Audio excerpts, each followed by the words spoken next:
Você já pensou em aproveitar o carnaval para se aprofundar na palavra de Deus?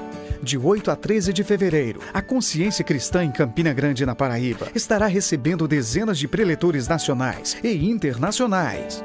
Serão centenas de palestras e pregações nas áreas de família, liderança, fé, cultura, teologia, apologética, missões e muito mais. Espaços voltados para crianças, jovens e adolescentes.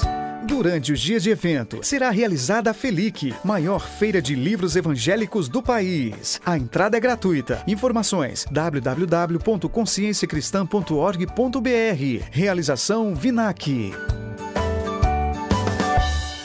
Graças a Deus, estamos juntos nesta manhã de segunda-feira, hoje 22 de janeiro, e o programa Opção para a Vida, nesta manhã, a partir de hoje, vamos estar trazendo o pastor Robson. Ele é pastor da igreja Nova Vida, e a partir de hoje ele vai estar trazendo uma série de estudos bíblicos falando sobre os milagres de Jesus.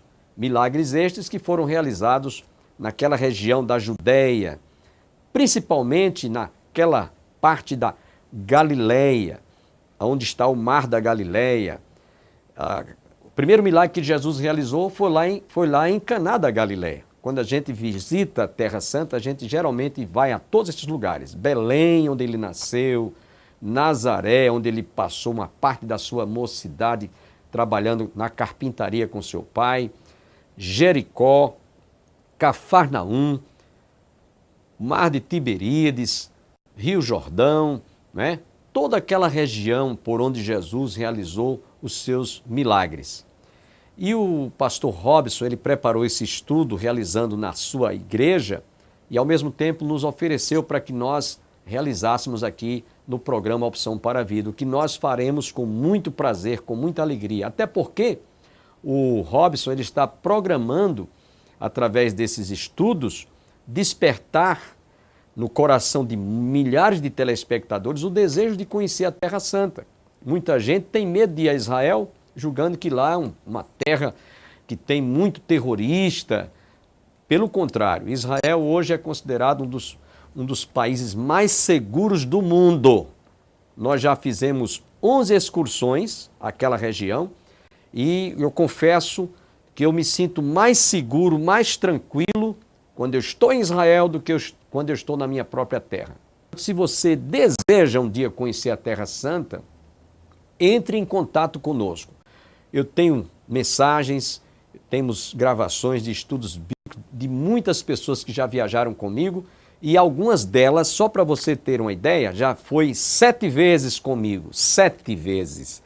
Se Israel fosse uma terra que inspirasse medo, pânico, pavor a quem está lá, essas pessoas não voltariam, como eu tenho algumas delas que já foram 7 vezes comigo visitar a Terra Santa, peregrinar por toda aquela região. Então o Robson ele está preparando, através desses estudos, pessoas que desejarem viajar à Terra Santa. Possivelmente, não está nada definido, mas possivelmente em janeiro de 2019 ou 2020, nós estaremos formando um grande grupo para conhecermos a Terra Santa e alguns países na Europa. Você, por acaso, deseja ir, se porventura deseja ir, já fique de antemão se programando. Finalmente, eu quero lembrar os nossos calendários. Temos ainda alguns aqui que você pode adquirir lá na Livraria Manancial, no centro da cidade, Campina Grande. Vai lá, é uma cortesia do programa Opção para a Vida. Esses calendários têm mensagens e textos bíblicos. Se você quiser, você que reside em João Pessoa, vai lá, você passa na Beira Rio, vai nos estúdios da TV Master, na portaria, e você adquire um lindo exemplar destes calendáriozinhos de bolso. Tem mensagens bíblicas aqui e passagens com textos da Bíblia. Então, você vai lá e adquire. Sem perda de tempo, quero deixá-los com o pastor Robson trazendo a primeira parte desse importante assunto.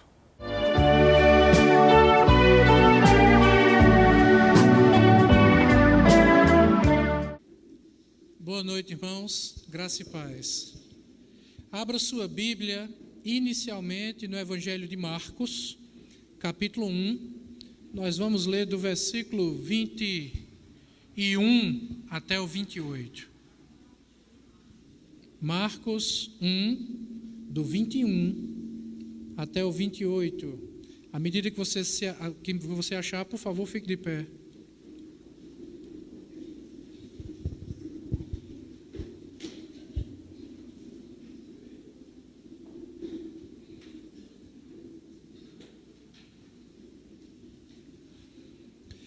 Depois, entraram em Cafarnaum, e logo no sábado foi ele ensinar na sinagoga.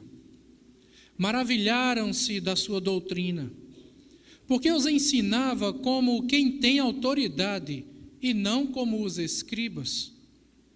Não tardou que aparecesse na sinagoga um homem, possesso de espírito imundo, o qual bradou: que temos nós contigo, Jesus Nazareno? Vieste para perder-nos? Bem sei quem és, o Santo de Deus. Mas Jesus o repreendeu, dizendo: cala-te e sai desse homem. Então, o espírito imundo, agitando-o violentamente e bradando em alta voz, saiu dele. Todos se admiraram, a ponto de perguntarem entre si: que vem a ser isto? Uma nova doutrina. Com autoridade ele ordena aos espíritos imundos, e eles lhe obedecem. Então, correu célere a fama de Jesus em todas as direções, por toda a circunvizinhança da Galileia. Abra sua Bíblia agora em Lucas, capítulo 4. Nós vamos ler do versículo 31 até o 37. Lucas, capítulo 4, do 31 até o 37. Todos acharam? Amém? E desceu a Cafarnaum, cidade da Galileia, e os ensinava no sábado. E muitos se maravilhavam da sua doutrina, porque a sua palavra era com autoridade.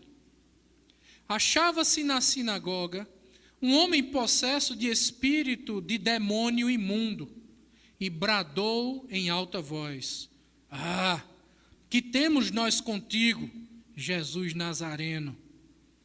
Vieste para perder-nos?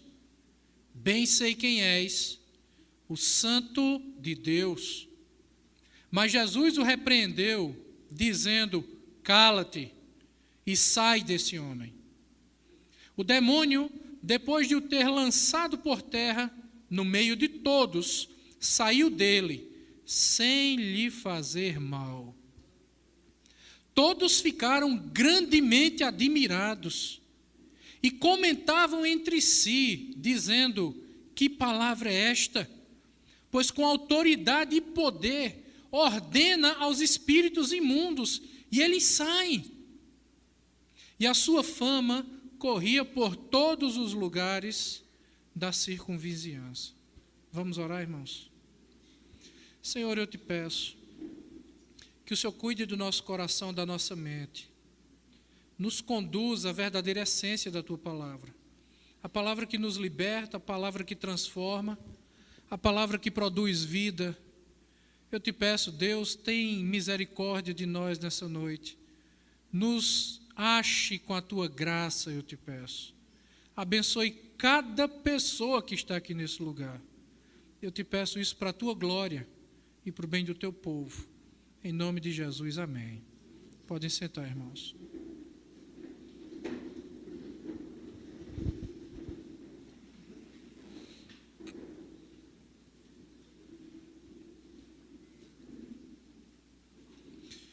O endemoniado na sinagoga é um milagre que é relatado em 2 evangelhos e nós lemos, Marcos e Lucas. O evangelho de Marcos, algumas pessoas acreditam que é o evangelho mais antigo, foi o primeiro evangelho a ser escrito. Esse evangelho, ele foi escrito para ser um resumo né, da nossa fé, daquilo que planejavam apresentar para os novos convertidos. Isso é chamado de epítome. Seria utilizado, então, no discipulado, em salas de estudo bíblico, de uma maneira mais concisa, para explicar as verdades da palavra de Deus para aqueles que estavam sendo introduzidos na fé. Outras pessoas acreditam que não, outros acreditam que o Evangelho de Marcos não foi o mais antigo, o primeiro a ser escrito. O Evangelho de Marcos teria sido, então, o último evangelho a ser escrito, porque ele, então, faria um resumo dos demais evangelhos, os sinóticos, Mateus e Lucas. Só que essa posição eu não concordo muito com ela, porque se Marcos foi escrito para ser um resumo dos outros evangelhos, como é, por exemplo, que o Evangelho de Marcos tem 31 versículos a mais do que os demais evangelhos. Se você comparar, por exemplo, essas duas passagens que nós lemos, o Evangelho de Marcos, nessa citação, é até maior do que o Evangelho de Lucas. Que resumo é esse que termina sendo maior do que o próprio texto, né? Então, eu penso que o Evangelho de Marcos foi o primeiro a ser escrito. Esse milagre também é escrito no Evangelho de Lucas. Lucas, ele era um médico, ele é chamado pelo apóstolo Paulo de um médico amado, e também era um historiador. E Lucas escreve esse Evangelho com a finalidade de dar uma fundamentação teológica da nossa fé. Por isso que Lucas ele é tão detalhista em algumas coisas. O Evangelho de Lucas apresenta Jesus Cristo como sendo o Filho de Deus, mas essa não é a ênfase do Evangelho. A ênfase do Evangelho de Lucas é apresentar Jesus Cristo como sendo um homem, mas um homem perfeito, um homem sem falhas, um homem sem defeito. Os evangelhos, diferente do que muita gente pensa, não são uma biografia de Jesus Cristo. Essa não era a intenção dos evangelistas ao escrever esses textos. Porque se os evangelhos fossem uma biografia, os 4 seriam iguais. Apresentariam os fatos em ordem cronológica. E não é assim que acontece. Então, por isso que nós encontramos algumas diferenças entre um evangelho e outro. Porque os evangelhos não são uma biografia de Cristo. Os evangelhos, cada evangelho, tem um objetivo específico de apresentar Jesus Cristo de uma maneira particular. O Evangelho de Mateus apresenta Jesus como sendo o rei. Então, Mateus, ele usa aqueles momentos da vida de Jesus em que ele pode demonstrar a descendência real de Jesus Cristo. Marcos apresenta Jesus Cristo como sendo um servo, o servo sofredor. Então ele cita no seu evangelho as passagens da vida de Jesus Cristo em que isso pode ser comprovado. Mateus apresenta Cristo como um rei, Marcos apresenta Cristo como um servo, Lucas apresenta Jesus como um homem perfeito, um homem que não tem defeito. Ele não é apenas o Deus que se fez carne, ele é o Deus que habita entre nós em forma humana. Então isso é o que diz Lucas, esse é o objetivo do Evangelho de Lucas. E João apresenta agora a 4ª face de Jesus Cristo, a 4ª característica de Jesus Cristo. João apresenta o Senhor Jesus Cristo como sendo o próprio Deus, Criador de todas as coisas. É isso que ele diz no seu Evangelho. Então, nós temos 4 evangelhos que apresentam 4 características de Jesus Cristo. Jesus como rei, como servo, como homem perfeito e como o próprio Deus. Se você lê apenas um evangelho, você vai entender apenas uma face de Jesus Cristo. É como um pilar numa construção que tem 4 lados. Você só entende o pilar por completo se você enxergar as 4 faces desse pilar. Então, para você entender quem de fato é Jesus Cristo, você precisa ler os 4 evangelhos para entender que ele é o rei, ele é aquele que veio para servir, ele é aquele homem que habitou entre nós sem nenhuma mácula, sem nenhum defeito, mas muito mais do que tudo isso, ele é o próprio Deus que se fez carne e habitou entre nós. Por isso que nós temos aqui, então, nesse texto que nós lemos, que fala do endemoniado na sinagoga, 2 evangelhos apresentando essa mesma situação, porque cada evangelho tem a sua finalidade. Para atingir o objetivo que eu tenho com os irmãos hoje à noite, nós vamos usar apenas o evangelho de Lucas. Por isso eu quero pedir que você deixe a sua Bíblia aberta no evangelho de Lucas. O evangelho de Lucas apresenta Jesus Cristo como sendo um homem perfeito, um homem sem defeito, sem mácula. O apóstolo Paulo diz no texto de Colossenses que mesmo na sua humanidade, mesmo no seu corpo físico, habitava nele, em Jesus Cristo, toda a plenitude da divindade. Jesus, ele abriu mão da sua glória no céu, mas ele não abriu mão da sua divindade. Ele nunca deixou de ser Deus, mesmo sendo homem. Por isso que nós dizemos que Jesus Cristo é 100% homem, 100% Deus, ao mesmo tempo, sem que essas duas naturezas se confundam, sem que essas duas naturezas se misturem, e elas estão presentes em Cristo em perfeita harmonia. Então, quando nós lemos o Evangelho de Lucas, nós entendemos isso. Quando nós estudamos essa passagem do endemoniado na sinagoga, eu penso que um estudioso que conseguiu definir muito bem essa situação foi um homem chamado Dewey Mulholland, que diz o seguinte: se por um lado a missão de Jesus é estabelecer o reino de Deus, por outro lado, ele veio derrotar Satanás e os poderes do mal em todas as suas formas, para trazer vida e liberdade. Jesus deve destruir o adversário, cujo propósito é escravizar e destruir. Então, o inimigo das nossas almas, o diabo, Satanás, ele não tem outro objetivo a não ser destruir a nossa vida, nos escravizar. Ele quer que nós vivamos presos, acorrentados.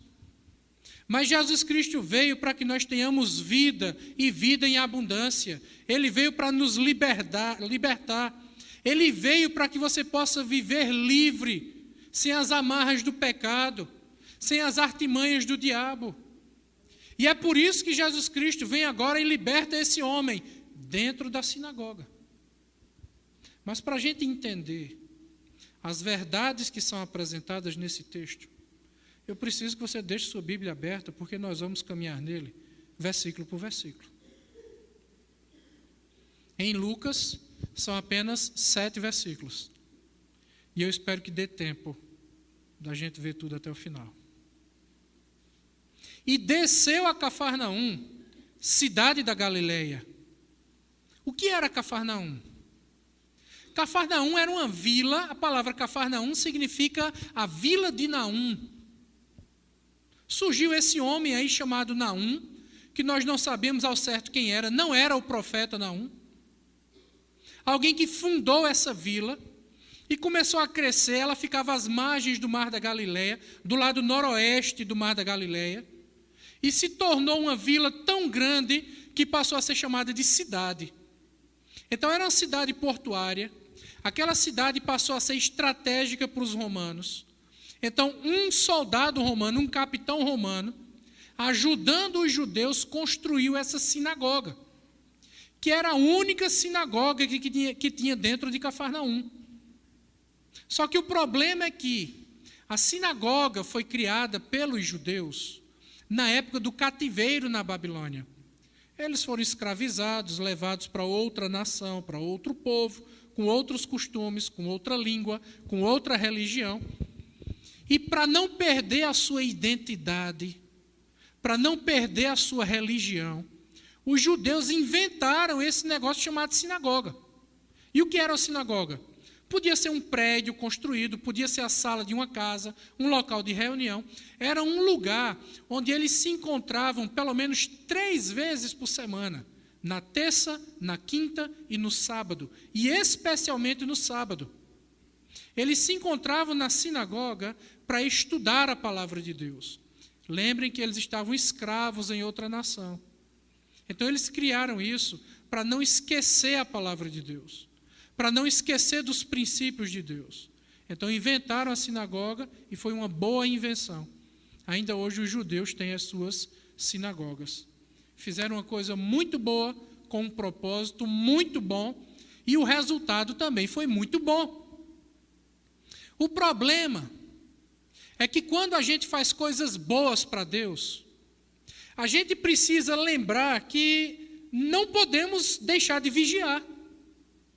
Porque à medida que a gente tem a intenção e a prática para fazer boas coisas para Deus, à medida que a gente quer servir a Deus, o diabo se levanta para atrapalhar a nossa vida e o nosso serviço. Então os judeus criaram a sinagoga para servir a Deus, para adorar a Deus. E o que foi que os romanos fizeram? Os romanos disseram, vamos ajudá-lo. E construíram essa sinagoga em Cafarnaum. E essa sinagoga, que foi criada com um objetivo, que era estudar a palavra, ensinar a palavra, manter viva a palavra no meio do povo, essa sinagoga em Cafarnaum agora passou a ser um posto de coleta de impostos para o Império Romano.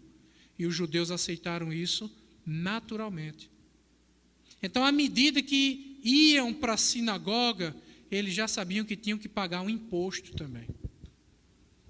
Daí é que vem essa associação tão grande de pessoas que praticam a religião e querem tirar proveito financeiro disso. Isso vem desde os romanos. Então Jesus vai até Cafarnaum. Por que ele vai até Cafarnaum? Jesus nasceu na cidade de Belém. Depois ele sai da cidade de Belém. Ele passou toda a sua infância, adolescência e juventude na cidade de Nazaré. Por isso que ele é chamado Nazareno. Então ele vive em Nazaré. Só que lá em Nazaré, ele viveu ajudando José na carpintaria, construindo móveis, construindo casas. José, em um dado momento da juventude de Jesus, morre. Jesus assume, então, a responsabilidade para manter a casa e vai trabalhando, mantendo a casa. E aos 30 anos de idade, Jesus Cristo entra na sinagoga em Nazaré, senta num dia de sábado nessa sinagoga, como todo judeu fazia. Senta lá, alguém lê o texto, explica o texto, as pessoas começam a comentar o texto, era um estudo bíblico coletivo. E num dado momento, o sacerdote responsável por aquela sinagoga apontava para alguém sentado ali no meio, e esse alguém vinha, fazia a leitura do texto, explicava, e foi isso que aconteceu com Cristo. Nesse dia, aos 30 anos de idade, na sinagoga lá em Nazaré, o sacerdote olha para Jesus, aponta o dedo para ele e faz o sinal. Jesus levanta, pega o manuscrito do profeta Isaías, coloca em cima do púlpito, que normalmente era de pedra ou de madeira, lê o trecho do profeta Isaías. O Espírito do Senhor está sobre mim e me ungiu para levar libertação aos cativos. E vai lendo o texto, e a sinagoga calada, em silêncio, ouvindo, maravilhada com o texto que estava sendo lido da palavra de Deus. E quando termina, Jesus dobra o pergaminho, entrega de volta ao líder da sinagoga, vai lá, senta na sua cadeirinha, e todo mundo na sinagoga em silêncio, aguardando para ver qual era a explicação que Jesus iria dar daquele texto que foi lido. E Jesus, após ler aquele texto, senta, faz silêncio por um tempo e depois começa a falar. Essa profecia se cumpriu hoje, porque eu sou esse homem de quem o texto fala. O Antigo Testamento, a palavra de Deus, trazia a promessa da parte de Deus, de que um dia o Salvador, o Libertador, o Messias, o ungido, o Cristo viria para trazer libertação aos cativos, para trazer alívio ao coração dos oprimidos, para libertar aqueles que estão presos. Então essa profecia se cumpre hoje, porque eu sou este homem de quem o texto fala. E nessa hora começa uma balbúrdia dentro da sinagoga. Isso era em Nazaré, Jesus tinha sido criado em Nazaré. E aí todo mundo começa a se questionar, peraí, ele é o Messias? Como é que pode? A gente sabe onde ele mora. Nós vimos ele crescendo aqui. A gente viu a juventude, adolescente, ele brincando lá com as outras crianças. Bom dia e até amanhã. Sempre que eu leio a história de Cristo,